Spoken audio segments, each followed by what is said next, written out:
Nous allons maintenant parler de la classification botanique de la glycine. Vous savez, les botanistes adorent classer les plantes. Le schéma qu'ils utilisent habituellement est le suivant. Il y a des grandes familles dans lesquelles on trouve un ou plusieurs genres, dans lesquelles on trouve une ou plusieurs espèces.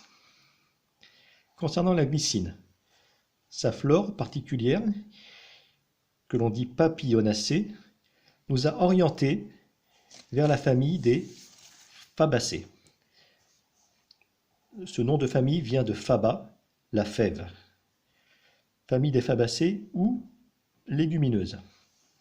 Je vous rappelle que cette famille est constituée de plantes ayant le plus souvent des feuilles composées, des fleurs donc papillonacées, et les fruits qui sont des haricots ou légumes.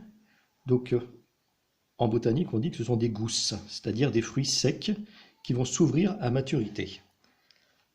Dans cette famille, j'ai cherché s'il existait un genre glycine. Alors dans ma flore, qui est la flore de Méditerranée, j'ai effectivement trouvé un genre glycine. Alors en latin, on ne dit pas glycine, on dit gluciné. Donc ce genre gluciné ne comporte en Méditerranée qu'une seule espèce, Gluciné max, le soja. Voilà. Alors ce genre gluciné est un genre qui existait, qui a été repris en tout cas par Linné. Alors Linné, qui était appelé le père de la botanique, Linné dans son livre de base, Species Plantarum. C'est un ouvrage qu'il a écrit en 1753, dans lequel il reprenait tous les noms de plantes connues, les regroupait lorsqu'il constituait des synonymes, et donnait pour chaque plante un nom selon une nomenclature binomiale, c'est-à-dire un nom composé de deux noms, un nom de genre, un nom d'espèce. D'accord ? Donc dans Species Plantarum, il reprend le nom de genre Gluciné, et met dans ce genre 8 espèces, dont une espèce qui a justifié le nom de glycine, voilà, qui est une espèce que l'on connaît maintenant sous le nom de Apios americana, mais qui à l'époque s'appelait Gluciné apios, et que l'on connaît sous le nom commun, entre autres, de haricot patate, parce que c'est une plante qui fait des tubercules, comme la pomme de terre, des tubercules comestibles, voilà, et qui sont donc légèrement douceâtres, d'où le nom de ce genre, gluciné.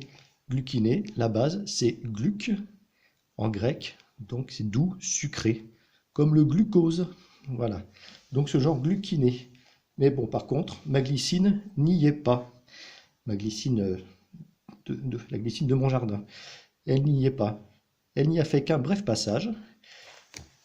Et maintenant, on la retrouve aussi dans ma flore, mais on la retrouve sous le nom de genre Wisteria. La glycine Wisteria, c'est un nom de genre qui a été créé par un botaniste du nom de Nuttall en 1818.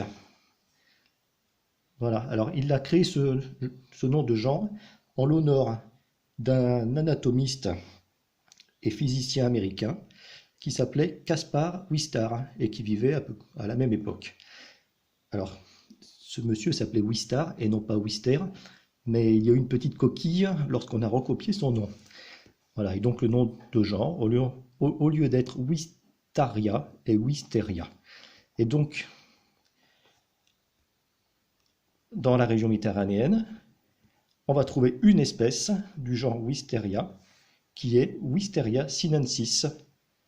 Sinensis, ça veut dire qui vient de Chine, en référence à l'origine asiatique de notre glycine.